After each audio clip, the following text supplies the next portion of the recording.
तर काही रेसिपीज अशा असतात की आपल्याला 2 टाईम जरी दिल्या तरी आपण खाऊ शकतो. तर त्यापैकीच ही रेसिपी आहे. तर डाळ पालक माझं इतकं फेवरेट आहे की मला कोणी जर म्हटलं की 2 किंवा 3 टाईमही तू खा तर मी खाऊ शकते. तर आज डाळ पालकची रेसिपी तुमच्यासोबत शेअर करणार आहे. तर चला रेसिपीला सुरुवात करूया. तर सगळ्यात आधी आपण डाळ शिजवून घेऊ. तर कुकरमध्ये मी 1 वाटी तुरीची डाळ घातली आहे, छोटी वाटी आहे, आणि अर्धी वाटी हरभऱ्याची डाळ घातली आहे. यामध्ये तुम्ही मुगाची डाळसुद्धा घालू शकता.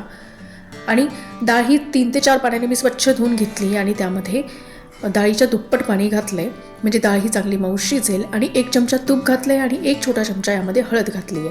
आता आपण कुकरच्या 4 ते 5 शिट्ट्या करून घेऊ. 4 ते 5 शिट्ट्यांमध्ये डाळ ही चांगली शिजेल. तर कुकरची वाफ ही पूर्णपणे निघलेली आहे आणि झाकण मी काढलंय. तर तुम्ही बघू शकताय की डाळ ही किती मऊ शिजलेली आहे. तर आता आपण डाळ ही साईडला ठेवून देऊ आणि पुढची प्रोसेस करू. तर गॅसवरती मी कढई चढवली आणि कढईमध्ये 3 ते 4 चमचे मी तेल घालून घेतलंय.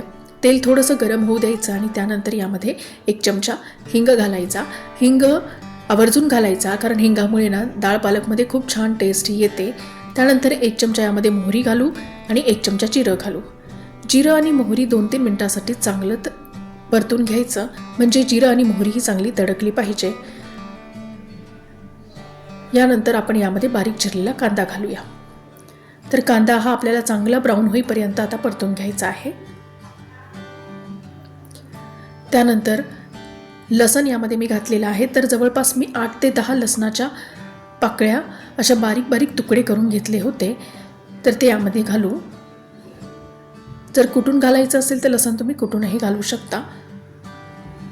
त्यानंतर 3 ते 4 मिरच्या मी बारीक चिरून ठेवल्या होत्या, त्याही यामध्ये घालूया. आता सर्व काही व्यवस्थित 2-3 मिनिटांसाठी परतून घ्यायचं आहे. तर बघा, तुम्ही बघू शकताय की कांदा, लसण आणि मिरची ही चांगली परतलेली आहे. आता यामध्ये आपण टोमॅटो घालूया. तर एक मीडियम साईजचा टोमॅटो होता, चांगला पिकलेला टोमॅटो आहे, बारीक चिरून घेतला होता, तोही यामध्ये घालू. आता टोमॅटो घातल्यानंतर लगेच यामध्ये आपण चवीनुसार मीठ घालून घेऊ. आता 2 मिनिटांसाठी आपल्याला हे परतून घ्यायचं आहे. टोमॅटो चांगले मऊ झालेत. आता यामध्ये आपण सुके मसाले घालू. तर 1 चमचा मी इथे धनी पावडर घातलं आहे, अर्धा चमचा हळद घातली आहे आणि 1 चमचा रेड चिली पावडर घातलं आहे. आता सगळं काही व्यवस्थित परतून घ्यायचं आहे. आणि आता यामध्ये पालक आपण घालून घेऊ. तर पालक मी स्वच्छ धुवून बारीक चिरून घेतलेला आहे. तर हा जवळपास अर्धा जुडी पालक आहे.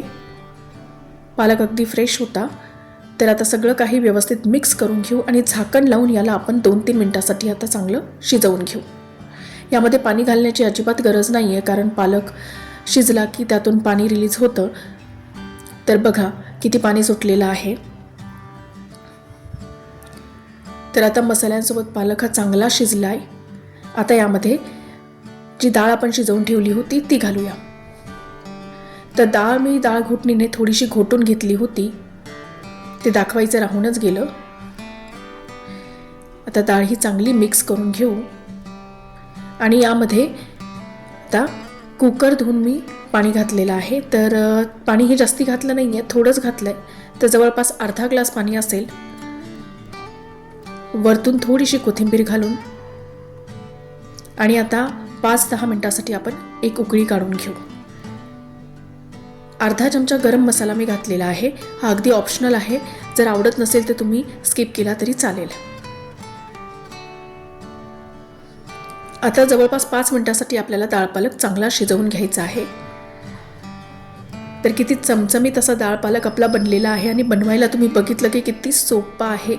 तर सकाळी घाईच्या वेळेमध्ये तुम्ही ही रेसिपी नक्की ट्राय करू शकता. खूप टेस्टी लागते. तुम्ही मुलांच्या डब्यालाही देऊ शकता किंवा ऑफिसच्या टिफिनमध्ये सुद्धा नेऊ शकता. आता याला अजून फ्लेवरफुल बनवण्यासाठी मी वरतून लसण आणि मिरचीचा तडका दिला आहे. वरतून थोडीशी कोथिंबीर घालून घेऊ. तर अगदी चमचमीत असा डाळ पालक आपला रेडी आहे. तर हा डाळ पालक तुम्ही राईस, रोटी किंवा पराठे कशासोबतही खाऊ शकता. तर एकदा नक्की या पद्धतीने डाळ पालक तुम्ही बनवून बघा आजची रेसिपी आवडली असेल तर व्हिडिओला लाईक करा आणि व्हिडिओ हा तुमच्या फॅमिली आणि फ्रेंड्समध्ये शेअर करा आणि प्लीज चॅनलला सबस्क्राईब करणे विसरू नका. चला तर भेटूया नेक्स्ट व्हिडिओमध्ये नेक्स्ट रेसिपीसोबत.